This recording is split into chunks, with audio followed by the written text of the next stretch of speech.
आइए अपने प्रसंग से प्रस्थान करते हैं। देखिए, दिन जाते हुए कोई पता नहीं चलता है। आप जैसे अपने अंजलि में, अपने इसमें खोचा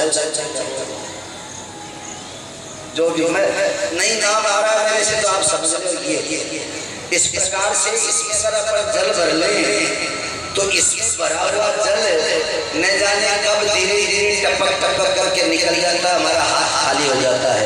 ऐसे ही उम्र ये भी धीरे धीरे अंजलि के पानी की तरह बह करके निकल जाती है, हमें पता भी नहीं चलता है। इसलिए जब तक उम्र है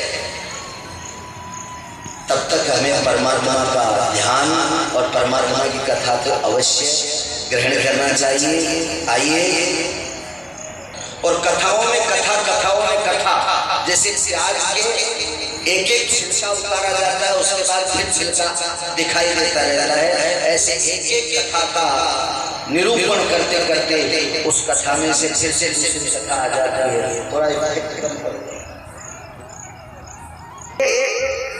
सतयुग से लेकर के आज तक जहाँ आप कथा सुन रहे हैं, यहाँ तक दुनिया भर के इतने बीच में दुनिया भर के वक्ता हो गए, दुनिया भर के श्रोता हो गए, लेकिन कथा का कभी अंत नहीं हुआ।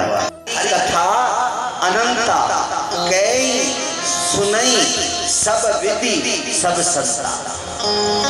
रामचरितमानस की कथा, रामायण की कथा हो या भागवत की कथा हो, उसको कहने वाला अपने ढंग से कहता है, सुनने वाला अपने ढंग से उसको सुनता है, और अर्थ लगाने वाला अपने ढंग से अर्थ लगाता है। क्योंकि तीनों तंत्र, श्रोतव्य स्वतंत्र और उसके बाद चिंतन मनन करना, उसका अर्थ लगाना, ये भी स्वतंत्र होता है। और ये आगे के प्रसंगों में आपको सिद्ध कर देंगे कि कहने वाले ने क्या कहा, सुनने वाले ने क्या सुना और उसका अर्थ क्या करके बैठ गए। आगे के प्रसंगों में आप लोगों को सुनने को मिलेगा। आइए अब हम चलते हैं भगवान के उन विभिन्न चरित्रों के ऊपर जो कल प्रसंग चल रहा था। तो कल परीक्षित ने प्रश्न किया था, बोले महाराज मुझे ये बताइए, भगवान समदर्शी हैं और समदर्शी राक्षसों को तो मार डाल। बाद उन्होंने कहा, बोले हे परीक्षित, आदमी परमात्मा किसी के दुश्मन भी नहीं है, किसी के दोस्त भी नहीं है। वो एक निर्णायक और एक इस संसार को चलाने वाले बहुत बड़े व्यवस्थापक हैं। व्यवस्थाओं में, शास्त्र विधियों में जहाँ भी दिक्कत आती है, परमात्मा वो सारा का सारा न्याय अपने हाथों में ले लेते हैं। बोले भक्तवत्सल भगवान। कल प्रहलाद जी महाराज ने अपने पिता का वध अपनी आंखों से देखा। उसके बाद आपने सुना था कि खंभ फाड़ करके और नरसिंह भगवान का वह प्राकट्य हुआ,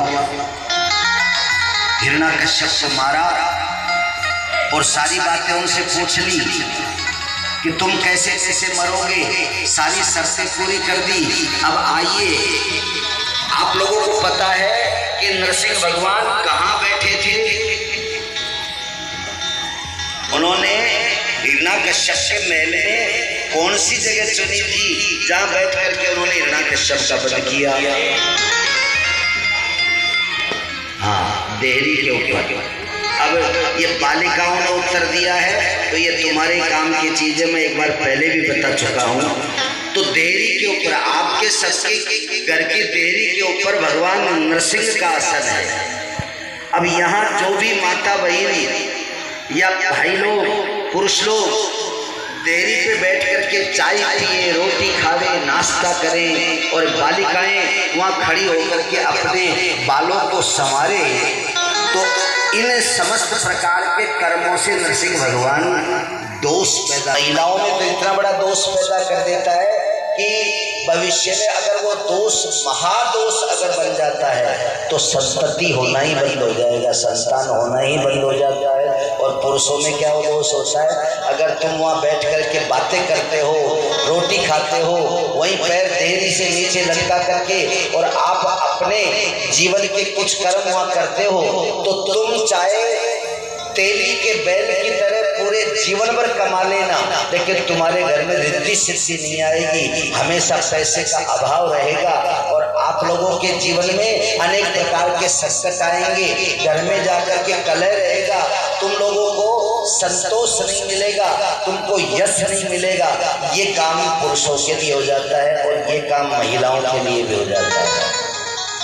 इसी का व्रत करने के बाद उस देवी की, अपने घर की देवी पूज सको तो पूज लेना, और अपने घर की देवी नहीं पूजो तो चतुर्दशी के दिन भगवान के मंदिर में जाकर के और भगवान के देहरी की तुम पूजा करना, और वहाँ पूजा करने के पश्चात भगवान का चरणामृत और तुलसी लेकर के आप पधारें। आपकी बीमारी में, आपके रोग में, दोष में, कष्ट में निवारण होगा। जिनके घुटने दर्द करते हैं, जिनकी कमर दर्द करती है, जिनका पेट दर्द करता है, ऐसी माता बहनें जरूर चतुर्दशी का व्रत करें और उस देहरी की पूजा करें, क्योंकि नरसिंह भगवान का दोष अगर है तो उसको दोष का निवारण, निवृत्ति हो जाएगी। बोले भागवत भगवान की। इस प्रकार नरसिंह भगवान ने अपने आश्रम की महत्वता और इसके बाद उन्होंने चारों आश्रमों के बारे में वर्णन किया, प्रहलाद जी को उपदेश दिया। बोले हे प्रहलाद, इस दुनिया में व्यक्ति के लिए 4 आश्रम, क्या हुआ,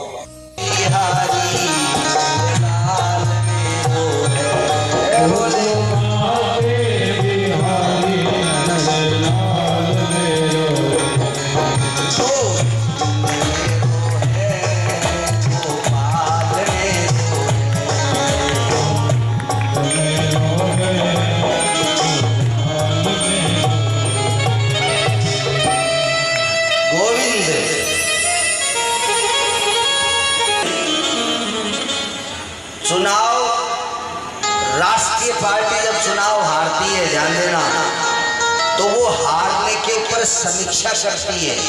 बुद्धिजीवी लोग बैठ करके हार के कारणों का पता लगाते हैं, अपनी हार की समीक्षा करना चाहिए, करते भी हैं कुछ लोग। राक्षसों ने अपने हार की समीक्षा की और उन्होंने बहुत सुंदर यज्ञ का आयोजन किया, और यज्ञ का आयोजन किया तो ऐसा यज्ञ किया, ऐसा यज्ञ किया कि समस्त देवताओं को उन्होंने प्रसन्न कर लिया।